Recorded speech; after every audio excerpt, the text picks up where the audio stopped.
What's up, YouTube?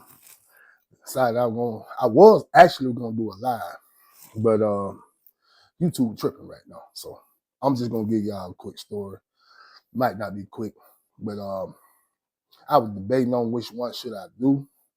And right now, as we speak, I am running in my mind which one I'm gonna do. So I was gonna do nothing beat the double cross, but the triple cross. I think I'm gonna go with the Rick Yard Rumble. Seaport versus Seatown. I think that's the one I'm gonna do. But before I get to this story, let me go ahead and give a few shout outs from my last video to everybody who commented. I figured that'd probably be the best way to do it. You know what I mean? So, the ones who represented their towns and stuff. Okay, we got Chat Town in the building. Hey man, TYB2K. I appreciate that, brother. We got Joe S9U3K. Detroit is in the building. Appreciate the love, baby. You know what I mean? Jerome Simmons, I know who you are. Oh, Benny, that Benny in the building, baby. You know what I mean? Baby Snaps, what's happening? 323, Watts, California, in the building, man. Hey, man, Houston, back in the building, man. I appreciate that love, man. I appreciate it, man. You checking in. Portsmouth, Virginia, back in the building. I appreciate that, man. Hey, you also got another from Detroit. Hey, BX, but in Delaware. Hey, man, appreciate you coming in from the Bronx, man. By the way, where you're in Delaware, I appreciate you tuning in. See, Kirky, man, what's happening? San Antonio, you know what I mean? Texas definitely in the building. You know what I mean? BR4 TV, man. Hey, man, I appreciate your support, bro. I promise you I do, man. Hey, I got cause you was the only one that chimed in, man, and told me what that man was saying, man. What is it? Yeah, man. Marco Maddox, 7095. You must be from that trade because you might have told me the truth. Stop telling me about him. This is what he said. That's on him. Hey, because I surely didn't understand to this day. Hey, I appreciate that love, man. Hey, if you haven't checked out that last one, that first 48, the racist predator, please do that, man. To all the people who done subscribe, who done liked, who done commented, who done shared, who just came through and viewed, man. I appreciate that. The one who haven't subscribed, please go ahead and subscribe, man. Please go ahead and subscribe, man. It ain't gonna cost you now Japanese yen to subscribe, man. And I promise you, man, gonna be some great content coming, some things that you probably take with you to give to a loved one, a person who is incarcerated. Because I'm not gonna forget about them because I've been down that road. Everybody in there ain't bad. Even though I've been telling you a lot of stories about some bad people. But some of those stories that I'm telling you got a lesson behind it, man. Also, like I said, man, we're gonna also try to get people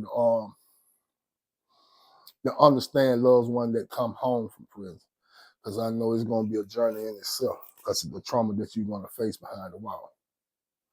So let me go ahead and get with this story. So this is gonna be the Rumble of the Red Man, Seatown, Columbus versus Seaport. So in 1995, they took the cigarettes out the system. 1996, they brought them back. So in 1996, when they brought the cigarette back, they came with a stipulation. The stipulation, which was passed down by the commissioner who was over all the prisons, said that his doctor suggested that he do a 4-mile hike every day. So he said, if I got to do it, so do the inmates. I know what it sounds like, and it sounded the same way to me then as it sounded to me now.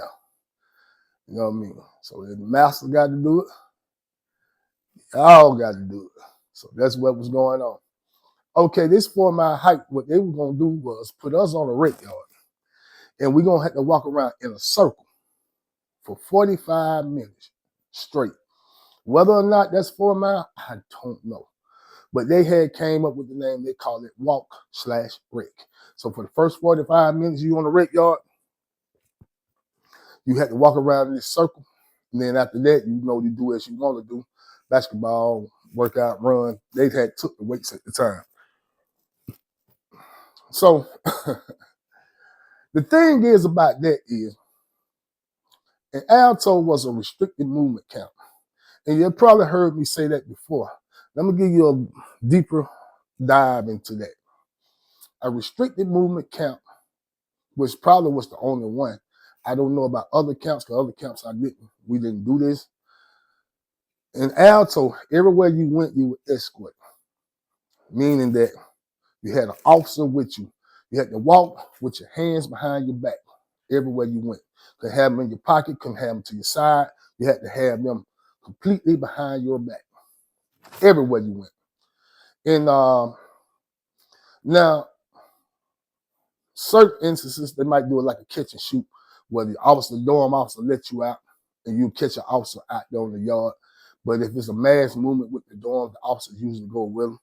But if it's not, like a child call or something like red call where everybody have to go, the officer might go with you. But a lot of time they do a catch and shoot.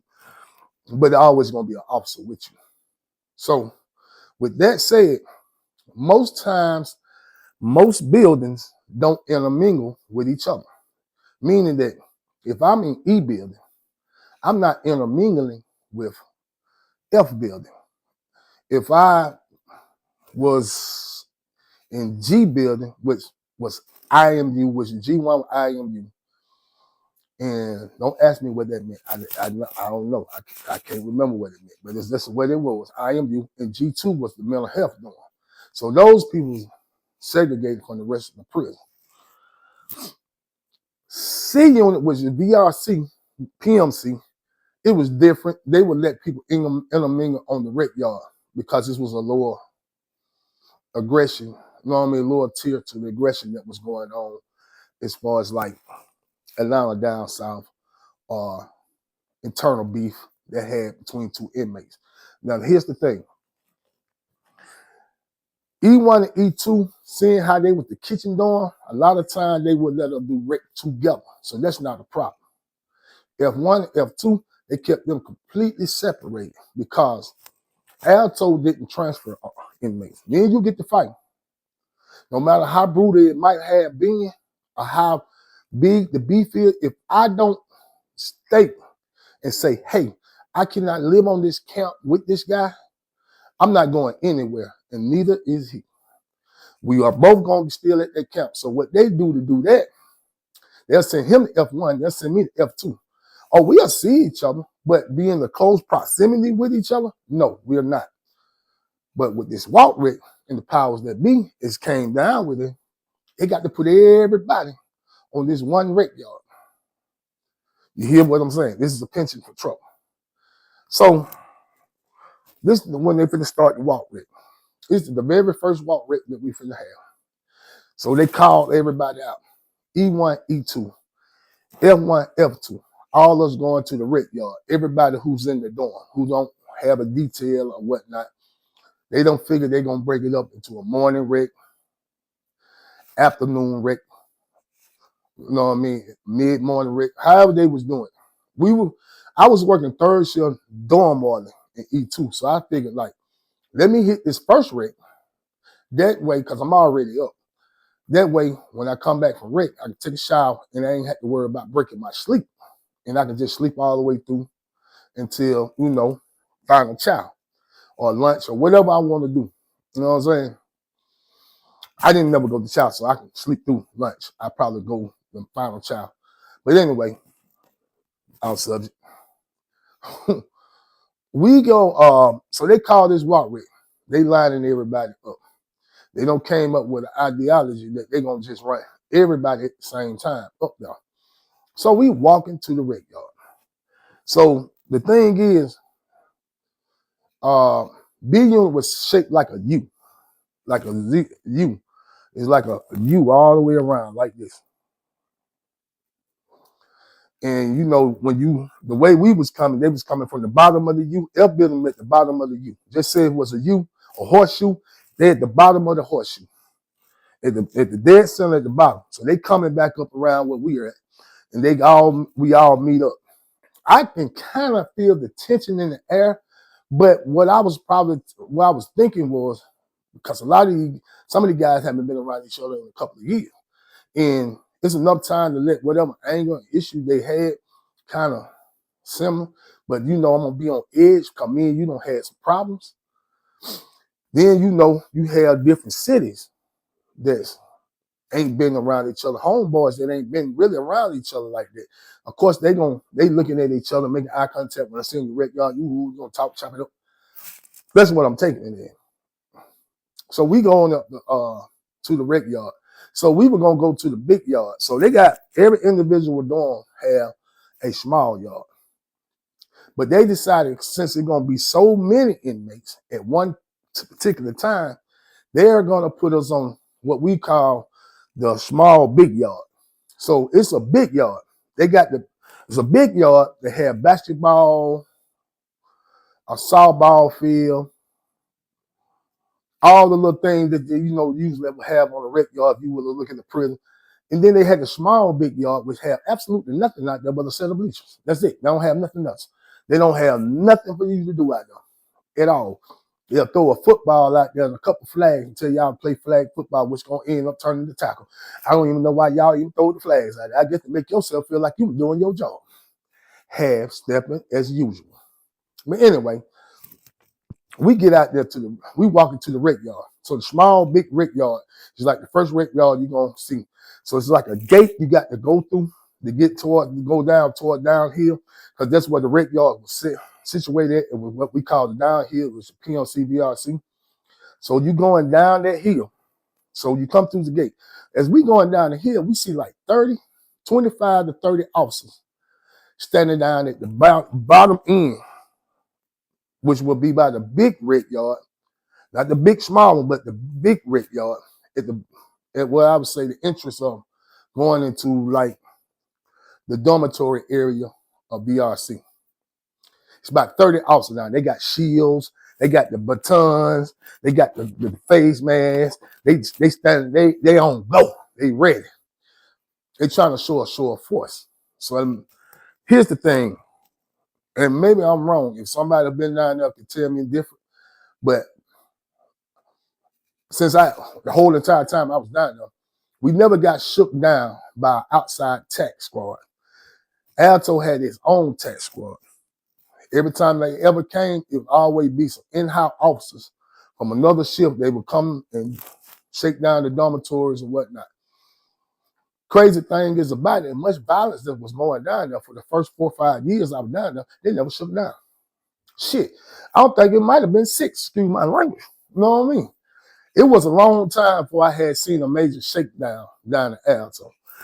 That's something that they just never really harped on. They did individual shakedown, like somebody shoot a kite out on you, something like that.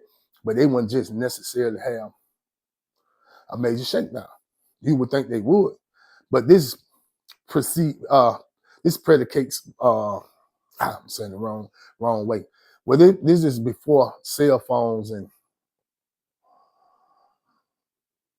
had came into play, and so a lot of times they, it was drugs, of course, and things of that sort. But as far as like cell phones, you know what I mean? This is like 96. You get one of the big old, you gonna get that in, huh? I hate to see the dude have to try to suitcase that. He gonna make it. But anyway, we going down to the big red yard. Like I said, they got the show of force out there. We get to the gate. They let us in. So once we get inside the gate, they tell us what we need to do. We got to walk around in a circle for 45 minutes. Man, I felt like I'm less than human. It felt inhuman. Not because it was burdensome. It just felt like it was, I don't know, man. It was just weird to me that I would have to follow this directive. What has this got to do with my rehabilitation at all? You know what I'm saying? Outside of the fact that you want to show your power. You know what I mean? Flex your muscles on me. That's how I felt. Maybe they had some bigger goddamn theory behind it. It just showed me just a sense of control. That's what I was thinking. But yeah, we on the rec yard. So we had to walk around in this circle. And while we walking, I had noticed that a group of guys from Savannah had stopped walking. Now, I recognize them. I don't talk to them. I don't really know them. They was an F building. But I knew they were from Savannah because there was a couple of guys in the dorm with me that were from Savannah. And a couple of guys in the dorms I have been in with from Savannah, they started stopping as well. And I'm going to explain something to you about it. You know, Seaport, we call Savannah Seaport because that's where the port in Georgia is. That's the only seaport we got is in Georgia, is in Savannah. You know, it's Brunswick as well, but we just, Seaport is the biggest city down there, so, which is Savannah. I'm going to explain something to you about Savannah. And you probably heard me say the hell several times. But I'm also tell you about other places too. But Savannah, if you ever run afoul or cross paths with cats from Savannah, if something goes left with them, whatever gang affiliation you had, whatever friendship and chopping up and politicking y'all done did, whatever situation or money business or whatever y'all got going on, the window, throw it, because it's gone. It's over with. It don't even matter no more. They are rocking with each other. I don't care. I mean, like, this dude I got love from Savannah. This dude I can call their name. They know who I'm talking about. Well, these my partners. You know what I mean? Matter of fact, I need to hit one up because you hit me on Facebook. I ain't called the man back, man. And if you see they here slow talk, you know I'm talking to you. I'm going to hit you up, John. I promise you, man. You know what I mean? These dudes that I got major love from Savannah. But I know if it got on break down to some city clicks or something, out the window. Throw it out there. They'll ride with me. I'll ride with them. But as long as it ain't against Savannah, it ain't changed. It won't happen. You can get it out your head. It won't happen, buddy. So they don't want the clicking up. So when they stop. Now mind you, we haven't been out here about 3 or 4 minutes. The police, the officer, which was just one officer, and like 30 or 40 officers down the hill, on farther down from the red yard. He see them people stop walking, but he haven't said not a word. At this point, he probably should have called for some help because obviously something finna happen. Us, the few people that was out there from Atlanta, which was probably about 10, 15 of them, the ones that we knew were gonna stand up, like, you know, hey, we don't went to looking at each other. Mind you, I don't get involved in that, but I know that if people from Savannah feel like you are one of those that will, and if there's an issue with somebody from Atlanta, then they gonna, yeah, you in it too. Yeah. And regardless of how you felt about this dude or whether or not you gonna be involved in, we gonna punch on you or bust your head or stick you too. So we don't want the kind of looking like, hey man, I know you don't like me, but at this point right now, we might need to come to some type of agreement or something. Hey, but it was one of them guys that I really had. We was cool. We was in the old Lennox together, and we were also in B unit together in the dormitory with each other. You know what I mean? He a little short fella. You know what I mean? I heard he had passed. You know what I mean? So RIP to that brother. You know what I mean? But he was real short. You know what I mean? And they had everybody used to call him Bushwick. You know what I mean? But I seen him, and I looked at him, and I call his name. He looks at me, and I say, you know what I mean? I was like, boy, what's up? We good? And he told me like, nah, I ain't got nothing to do with you, cuzzo. And I said, all right. So I was walking with this guy that I was in the dormitory with. He was on Thursday night on with me. So I told him, I said, hey man, we need to hit the fence. He's new. He don't want to go to the hole because he's heard the hole worse than this. And the hole worse than this, I most definitely don't want to go because they like anybody buck on this here, you automatically going red flag. Red flag is basically a sergeant can come in there and not like you would put you on red flag. But that same sergeant can't take you off red flag. You would sit on red flag to somebody in administration, assistant warden, unit manager, assistant warden, or the warden himself had to take you off that red flag. So you would be over there 6, 7, 8, 9 months in the hole, year, whatever. So that's the only place I ever heard of it too, red flag. You know what I mean? Alto. But yeah, they'll put you on red flag. You ain't coming out the hole. So that's the boom. You know what I mean? They're going to lay down on to get everybody to comply. Because Alto had a pension for bucking. I'm talking about them dudes do some evil stuff, but they'll make the people lay down if they feel like they're being wrong on the most trivial things in the world. But anyway, we stopped walking. We stopped walking. These guys don't stop walking. So I told dude I'm walking with, like, hey, they hit their fence, man. They finna go down. So he like, these folks, they said we need to keep walking, man. I ain't trying to go to the red flag, man. I don't want to go to the hole. I said, man, you gonna go farther than the hole, my boy. You gonna miss the hole by that big much. If it go down out here. He said, that's on them guys. I said, man, look, man, I hit the fence. I grabbed him, we hit the fence. So we standing there. Mind you, what I'm telling you is like a 30-second to a minute stoppage from these guys. The police see this, but when everybody else started doing what I did, start hitting the fence, he gonna say something. You didn't see the other folks. You didn't see all these boys stop. He gonna like, hey, y'all keep walking. Savannah dudes started mobbing. They about 30 of them now. They about 30 of them. They mobbing. Like real live colors, gangland type stuff. And they mobbing toward this group of guys who done stopped walking as well. And these guys were from Columbus. I knew where they were from. They were from Columbus, about 10 of them. When they got over there, he said, man, I told you I was going to catch you. You thought I don't let that go. That's what the dude from Savannah is saying to the guy from Columbus. It looked like he talking to the whole group.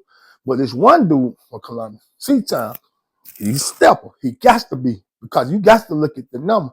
He step up like, ain't nothing changed. They go at it. Soon they see each other here. They get in the mix. That was the last time C-Town seen in the light. I ain't gonna lie to y'all, man. Columbus, man, I'm sorry.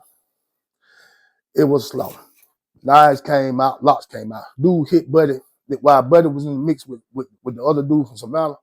You know what I mean? Dude from Savannah was winning the fight, but a dude came by and just swiped him with a lock.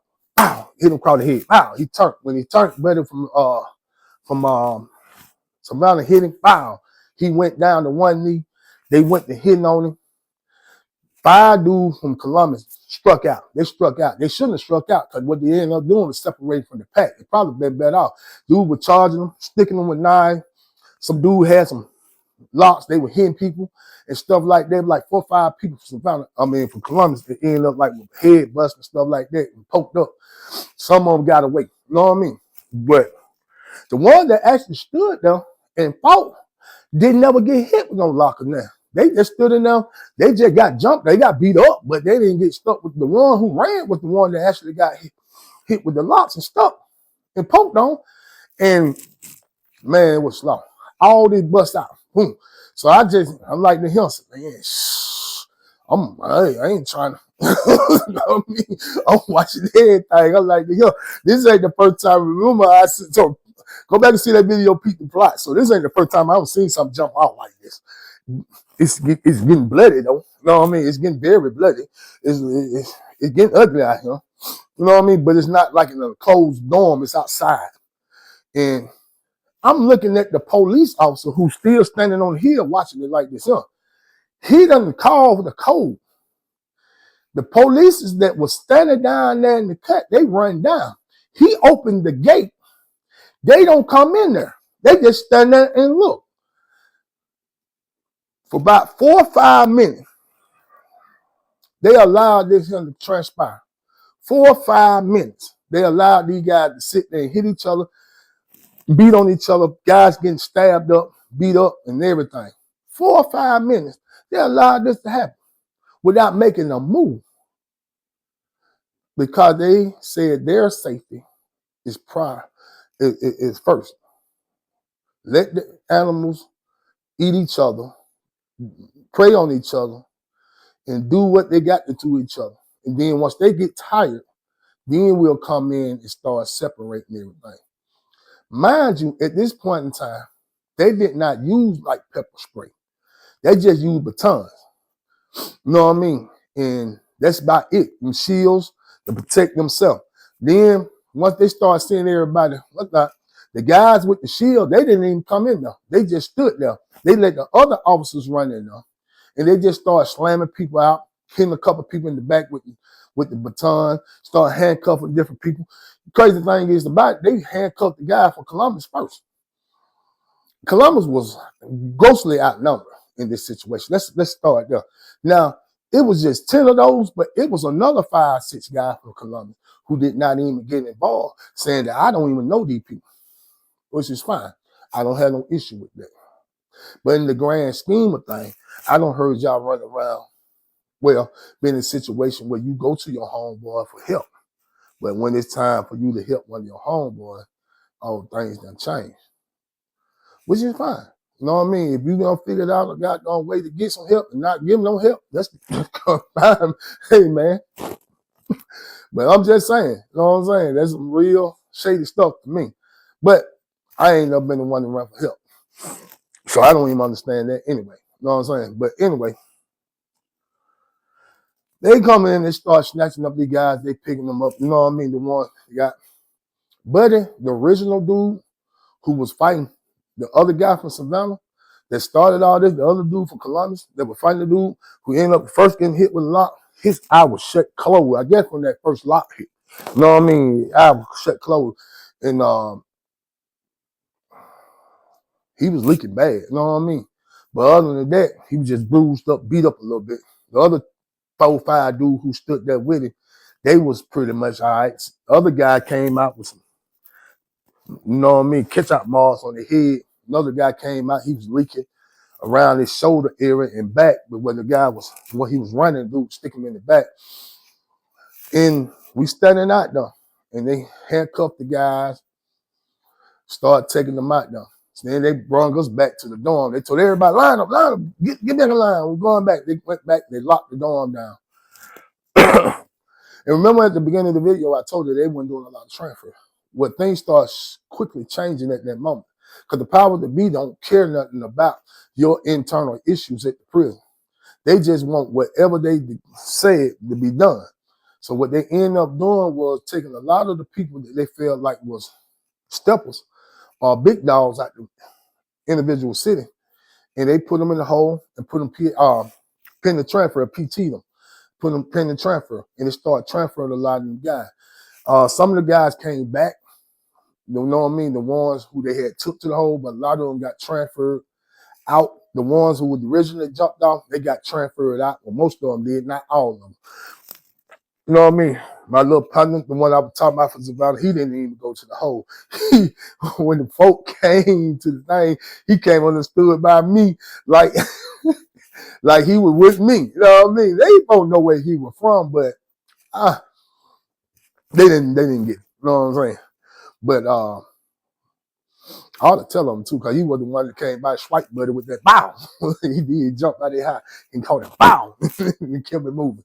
You know what I mean? But yeah.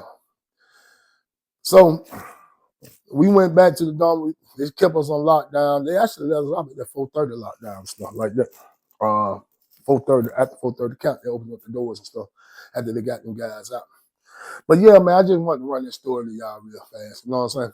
Really wasn't a big message behind it. Outside of the fact, man, just stay out of prison, man. Because those type of things still click out. These walls still break out. And you could be a victim of them just by standing there. You know what I mean? Like, if that had been Atlanta, Savannah situation, I'd have been caught in the middle of it. I could have got caught in the middle of it if they felt like that I was some type of threat, or just the fact that they might know where I'm from, that I'm in that area, per se. Stay out of prison, man. Stay free, man. Be careful of the people that you hang around, man. Work, man. Go get your job, man. If you're in high school, man, be patient, bro. You know what I mean? A lot of us be saying that we want to help our family. That's why we get in the streets. Well, you end up saying that you want to help your family, and end up going to prison and becoming more of a burden than you ever was a help. Stay free, man. I'm telling you, man, it's a lot better out here, man. But listen to me, man. Like I said, man, please subscribe to the channel, man. I appreciate everybody who's been chiming in, man. I appreciate everybody who done subscribed. I appreciate everybody who's been liking the videos and commenting, man. Continue on, man. Continue on doing this for us, man. You know what I mean? It's much love, man. Much love. I also want to do a live, like I said, YouTube tripping. But tomorrow, I am going to do a live. I'm going to try to post it probably about 30 minutes before I go live, but I'm going to do a live story, man. I'm going to do a live story, then Q&A. Live story and the Q&A, man. Hey, man, till next time, man. Much love, man. Big D and Charlie, man. One love, man. One.